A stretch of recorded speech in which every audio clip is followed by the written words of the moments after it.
What a handsome devil! Puskat pulv glaza is not my intention, but I do cut a dashing figure in my interior cosmo astro suit costume thingy.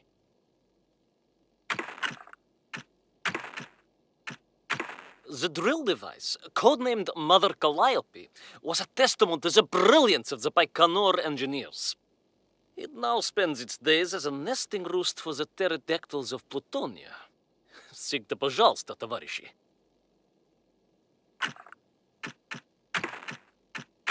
The little Orpheus was a cramped and smelly affair on the inside, despite its remarkable exterior. And there was a definite smell of dog. They assured me it was specially constructed for a cosmonaut, but I remained skeptical. It definitely smelled of dog.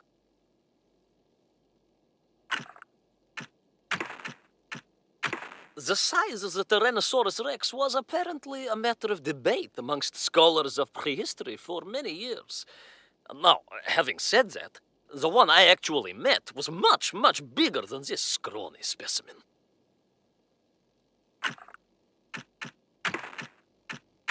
I felt like a small boy wandering amongst a magical forest, expecting a Lieshi to leap out at any moment and tickle me most horribly.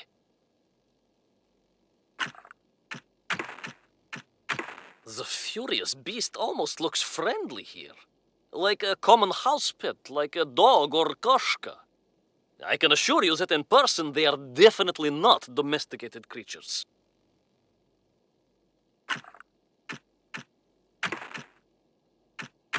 I must say, I liked the mustache. I'm disappointed I was made to shave it off before my descent.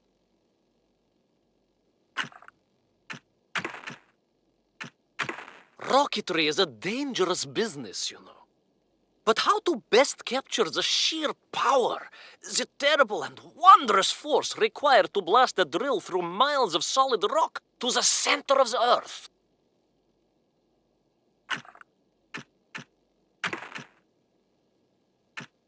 Plutonia really was a remarkable place.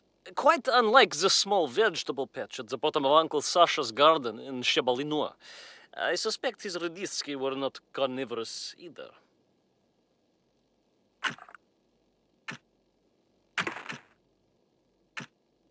Now me, I am a simple man. I only require that a switch may be turned on or off.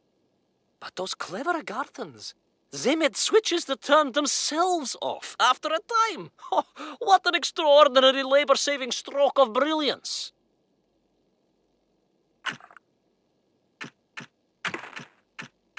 Auntie Masha's travels once took her to Chatura, where she was trapped in a cable car suspended over the Oscilia of River Quirilia for 6 hours with a hairy manganese entrepreneur.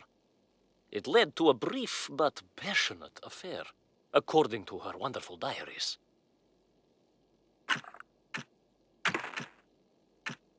But are you sure? I said. It really does smell extremely doggy. And the seat is disagreeably small and cramped. And this aperture on the dashboard near the signal control button is, well, bone-shaped. Nonsense, they cried. What kind of fiend would send a man to the center of the Earth in a capsule designed for a suitcase-sized dog?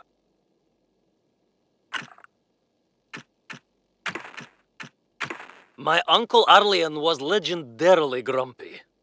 When neighbors came to his door to discuss the weather, he would stick his head out of the toilet window above it and bellow at them to leave.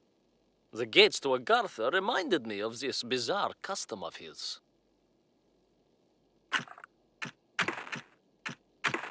They were a clever bunch, those Agarthans. A tragedy that I only saw a fraction of their grand plans before the city was destroyed.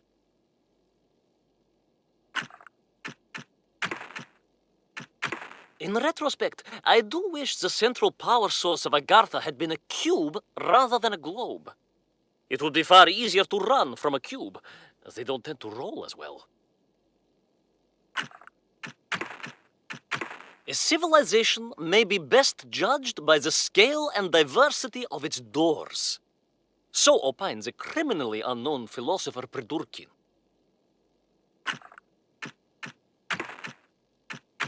Did I mention the parts of Agartha where strange purple mists seeped from the floor?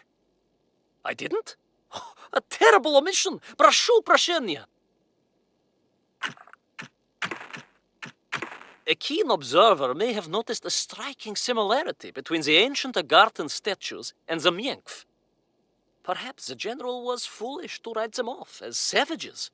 A deeper relationship between the two was clearly there to be discovered.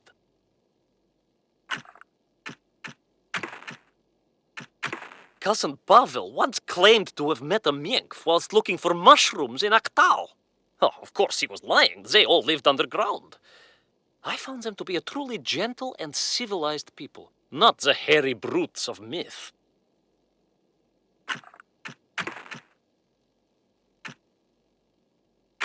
I feel I must put your suspicions at rest and make it absolutely clear that despite the uncanny similarities, I have never read or seen the dreadful capitalist propaganda about a nasally over-endowed puppet with a predisposition for falsehoods and his adventures.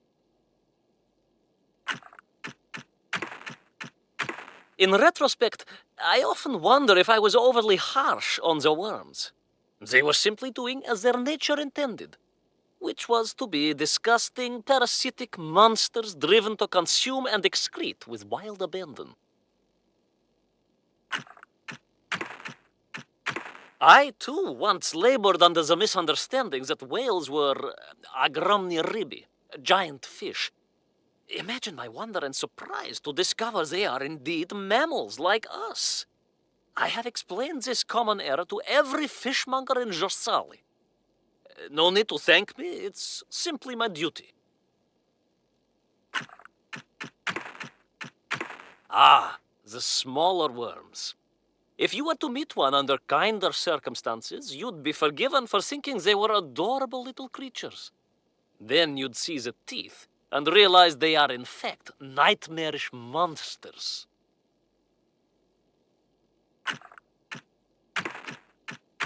It is little wonder the worms were so angry, given they were covered with pus-oozing buboes and spots.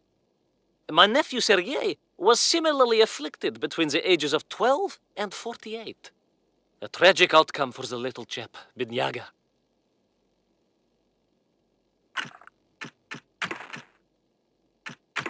Some may describe me as a born storyteller, a прирожденный рассказчик, a raconteur of remarkable range, power, and ability, an intimidatingly lovable hero, but my own modesty must protest such complimenting. No, I am a simple man, a humble man. Ask anyone, they all agree.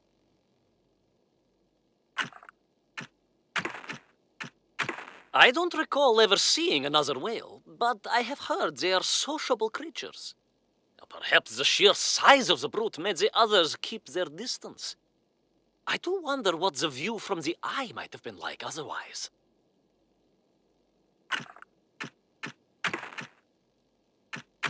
I suspect, had he not perished in a terrible goring accident, that Uncle Vanya would have been extremely jealous of my opportunity to explore the oral landscape of a giant cetacean.